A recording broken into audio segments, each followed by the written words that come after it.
Hello friends, welcome to Help Me Coder, the channel which talks about technology and helps the coder community out there. And in today's video, we are going to discuss about model-driven apps. Now, there are two ways you can create apps, either using model-driven approach or using the canvas approach. The main difference between the two approaches is how do you approach for creating an app. So the canvas app, you'd start with the UI first. You have a canvas where you drop in the various components, how you want the canvas to look like, how you want the app to look like, and then basically you attach it to the data source, which can be either your Excel file, it can be any kind of data source like your SharePoint or even any SQL or any database that you have. While with the model driven approach, how it works is that you start with the data approach first. You design the database, how you want the structure of your data to look like. So in the model driven approach, we come up with the tables which we call entities over here, and those entities may have a lot of fields. Now you connect those entities to another entities, like with their relationship. You can have workflows on those entities, you can have some kind of rules between those entities. So those all logic you can place it before even you create an app using this model driven approach. So firstly, create an account on Office 365 and log in into the powerapp.com by clicking on make.powerapps.com. And once you are here on this particular screen, then you need to click on the left hand side of the screen. You will find something called data, where you will see entities.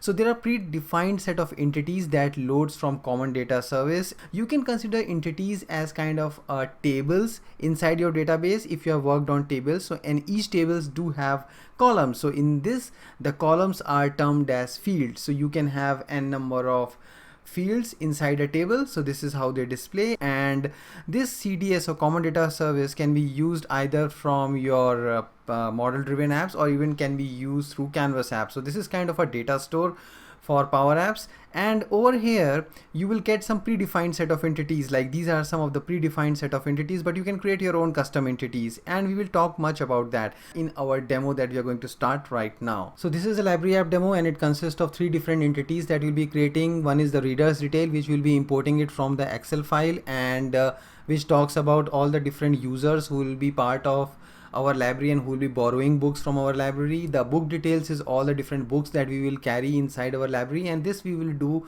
by importing it from SharePoint. Third one will be the transactional book that will be creating manually.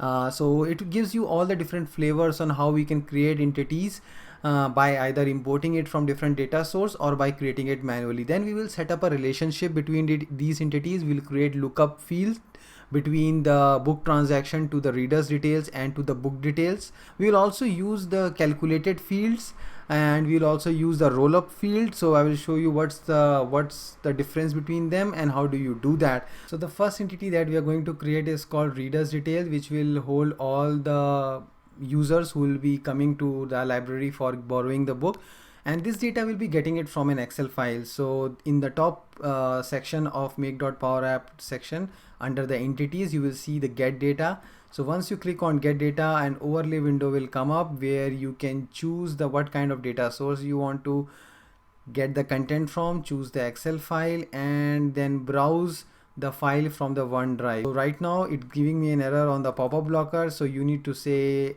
allow pop-up blocker, and again you need to click on browse OneDrive. So this will open an overlay window which will connect you to the OneDrive, where you will have to upload the Excel file from which you want to create the entity. This is the Excel file that I have used. Now this one, the data I have converted into a table. Right now I have already uploaded the Excel file, so you can just select that Excel file. So once you click on open, then you have to do next. It will load the data using Power Query to this window. Now over here, if you see, there are two things, table and the sheet. So sheet talks about this whole sheet over here, while the table talks about the data that I have converted into table. So let's use the table part. So once you see the data over here, click on transform that data. So once you click on transform, you can do the editing of the data that you want to eventually take to your Power App entity. So maybe you want to change the data type. For example, right now it is a text. You may want to convert it into a whole number. So right now this is invalid is true and false. So you may want to use it as a true and false. So you can do all these kinds of data transformation, and you can even do filtering. Maybe you don't want the false data to be taken with you, so you can say, okay, I just want all the true data, so say select true. So once you do that, so this is the eventual data that you want to migrate it over onto your entity. So if you see that these are the different applied steps that you have taken, so it keeps a record on the different applied steps. And once you have done this, once you are happy with your data, then you select next. So now you will be able to load the settings for this thing, because right now this one is a new entity that we are creating, so you don't need to map any field. But if it wasn't to load this data to an existing entity, then you will have to map the fields. But for now, let's load it into a new entity. Maybe I will call this entity as readers, and just keep the name as readers over here. So now you're getting an error, a field with this name already exists. So maybe my data already contain a name with this field. So what I will suggest is that I will make this name field as the primary key. So once I do that, this error would be gone. You can even change it right now as well, like country, I don't need it as a multi-line text, I can just have it as a text. And then basically you can click on next. It will create the entity for you. It will eventually load the data as well. Here I have set the option as refresh manually. Click on create. So now you will be seeing a lot of different entities, and it will be difficult for you to find your entity that has been just created. So you can do this filtering over here. You can select it as a custom entities. So you see that your readers entity has been created. Now if you go into readers entity, you will see that it will load up all the fields that you created, and some default fields it will load for you. So you can again filter it, like what are those custom fields. Now if you see through the data, you will see that the data is not loaded still. What you can do is you can go to the data flow, and you can manually start that process of loading the data. So now if you go back to your entity again, and you will see that the data has loaded. So this is the data that has been loaded now. So this completes our first readers detail entity that we have created by importing it using an Excel file. The next thing that we want to do is importing it using a SharePoint list. So we have already created a SharePoint list called book details. So if I go and show you that, so this is the book details, and this is loaded into one of the SharePoint site. So I will show you how do you connect to this SharePoint site and then eventually load this whole data and create a new entity out of it. I will go back to my Power App screen, go back to your entity and click on get data. So this is the SharePoint online list that we will choose. You will have to provide the URL of the site from where I want to pull the data.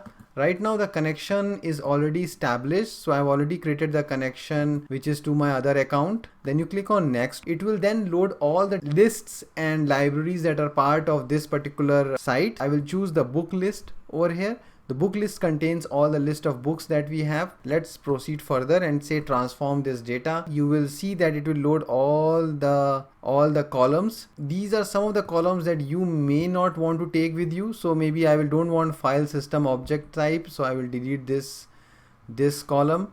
Similarly, I don't want content type ID. I will eventually delete this. I don't want server redirect. So I may have to delete few of the columns which I don't want to take with me. So this is the actual data that I want to take with me. So if you want to format any kind of data, pages is you want to take it as a whole number instead of text. Stock, I think so also you want to convert it as a whole number, so I will just take it as a whole number. All the steps that you are performing are being recorded right now. You can revert back any step that you have done already, that is up to you. So this one, date, publication date, I want to have it as a date and time. Now I click on next. It will create all the columns. Then the type of that column is also over here. Author, you can still choose whether between text and multi-text, so I will just choose as text. So once I click on next, it will create the entity for me. It will load the data from the SharePoint list, columns and everything. So I will just say refresh manually, and I will say click create. So now just refresh the entity section again. So you will see that the book list section has loaded, and if you go to your data section, you will see that the data has also been loaded now. So everything has loaded. It takes some time, but just be patient and it will load everything for you. So the next thing that we're gonna do is we are going to create the book transaction, and this entity will be loading it manually. So if you want to go to entity section again, click on plus new entity and provide the entity name. Just leave everything else as it is and then click create. By default, so it is provisioning your things entities in the background. By the time you can start adding the fields that you want to be. So let's click on add field, and in this we are going to create reader, book, which are the lookup, but majorly we are creating borrowed date and return date and is delayed. These are the three fields that we are going to create right now. So let's create the borrowed date. The data type that we want to use this field for is the date and time, and borrowed date should not be an optional. This is a required field, and let's say it's as done. Then the next field that it's a bolded form. This means that the entity has not been saved till now. So once you click save, it will be done. But before we click save, we add another field which is a return date, and this will also be kind of a date field, but it is an optional field because first time when you are getting a book you will not have a return date there. So let's say click it on done, and there is one more field that you want to create is delayed. Add field. The data type for this field will be two option, which is either true or false or yes or no or any kind of things that you want to say. So this is also an optional field, and you can have a default value. So these are the three fields that I've just created. I will then now click on the save entity. So now let us set up the relationship between the different entities that we have created. And what I mean by this is that when we are creating a book transaction, we want an option for a user to choose the reader detail and the book he is trying to take. So for that he needs some kind of a lookup to those different entities that we have. For that we go into the book transaction entity, and there on the relationship tab we will create a new relationship. There are different ways you can create a relationship, but for lookup kind of an option we always use many to one. So when you choose many to one, what it means that for many different transactions you can have the same reader information or the same book information, and I can choose the reader over here. This is the reader information. So the lookup field display name is already provided, and that's done. So let's do this. Then we will add one more relationship to the book. We will choose over here book list, and it will automatically provide the display name for the lookup, and then you say done, and then you save those two bold entities. You will also see the field name is created, which is the book list and the readers. So these are the lookup kind of a field. So the next thing that we're gonna create is the calculated field, which is this number of days delayed. So number of days delayed does what is that it calculates the difference between the return date and the borrowed date. Come over here into our book transaction, and we'll click on add field, and we'll give this field a name. I would say days delayed, and then I can come down over here, and this under this calculated or roll up, I would say that it's a calculated thing, and I will click on. So you have to save the field before you can do the some kind of calculation. So it is right now saving the entity. Once it saves the entity, it will open an overlay window. In the overlay window, basically you can add a condition. The condition that we want to add is to make sure that the return book date is there before we do this kind of a calculation. So in the current entity, what I will do is I will check for the return date, and I will say that contains data. So it should contain data before we do any kind of calculation. And what is the calculation, or what is the action that we need to take, is we need to click on this add action button, and we have to take out the difference. So we will say diff. So there is a difference in days. So this one, which talks about, first you have to type in the start date and time and the end date and time. So in the start date and time, I will mention about the borrowed date, and then I will choose the return field, so which is the return date field. So this is the formula. Just save it. So once you have saved this field, click save and close. Then you will say, you can click on done over here, that the days delayed field has been added. So the last field that we are going to create is of type rollup.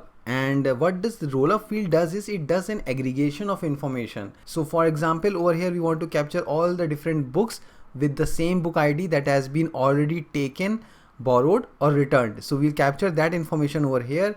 Maybe available stock is not the right name. We will change it to number of book used, number books used. I will be creating an under entity called book list. I will be creating a field. This field has to be of type number, because then only you will see this roll up options. Let me give the display name. So it is number book used.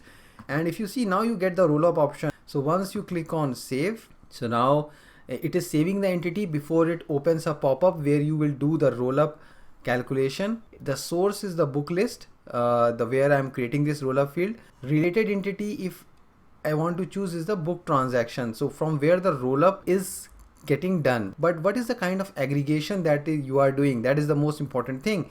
So right now we are doing a count. So you can do various different aggregation like sum, max. For my case, I'm doing a count on the book transaction. Just to take a note that it takes some time for this roll-up field to start working, as the disclaimer below. As soon as you include it, doesn't running it. It's kind of a batch process, so it will run in a batch. You can do run if you want it through a PowerShell, but that's for some other part of the video. So click on done. So the roll-up field is now added. So the last thing that I'm going to show you is how do you create a business rule. So for example, for this transaction, that book transaction entity, we want to auto change the value of is delayed field based on whether the user has returned the book on time or not. Say for example, the delay will happen if the book is returned after 14 days. So if the book is returned after 14 days, the is delayed option should be selected to yes. If it is returned before the is 14 days, it will be set to no. So this kind of a business rule, how do we include that business rule into the entities? So we will again go back or to our entities. We will go into the book transaction where we want to create this business rule, and in the business rule tab, you add a business rule over here. It will open into a new window. You will get this condition over here, which is like if true, you go to this side, if false, you go to this side. So the condition creation is something like this. So we have to give it a display name. I will just say if delayed, and what is the kind of condition? So the field will be return date. So in the return date field, we are checking is greater than. What is the value that we are choosing? We are choosing the formula. What we are doing is that right now we don't have a right now direct value that we can calculate against. We have to create a formula around it. So we'll say return date minus borrowed date. If you see the how many days that are left, if it is greater than 14, then we say yes, you are late. So we will say if return date is greater than formula, which is like borrowed date plus value, which is like 14 days, greater than that. So this is the formula, the text expression of the formula that has created that return date is greater than borrowed date plus 14. So if that return date is still greater than that, you apply this one. Now what you do if it is delayed, you can add all these kind of actions over here. So right now my action is to set a field value. So I will drop this set field value. I would say give it a name as yes delayed. And when I say yes delayed, you can choose on what field has to change. We will choose is delayed field. So because it is delayed, we will set the value to yes, and we will say apply. What happens if it is not delayed? Drop in this set field value option over here as well. We will say if not delayed. So in the if not delayed, we will say field will be is delayed, and we will set the value to no because it is not delayed, and we will apply that. So you see that the business rule has been created in front of you. This is the whole business rule. To save it, validate it, and then you can activate it. So this one is getting activated. Confirmation, yes. So the process has got activated now. So your new business rule would be created, and it is and status is activated. So next thing that we're going to discuss is views and forms. Views are something like a representation of data on like what kind of fields you want to show to your users, while the forms are where you want to capture the information. So what kind of information you want to capture, based on that you will create those forms. And so if you go into views, there are various different views that are created right now. So let's say active book transaction is the view that you want to have. You can add as many fields you want. You can drop those fields. For example, I want to see the book list, reader's detail, and I want to see when it was borrowed.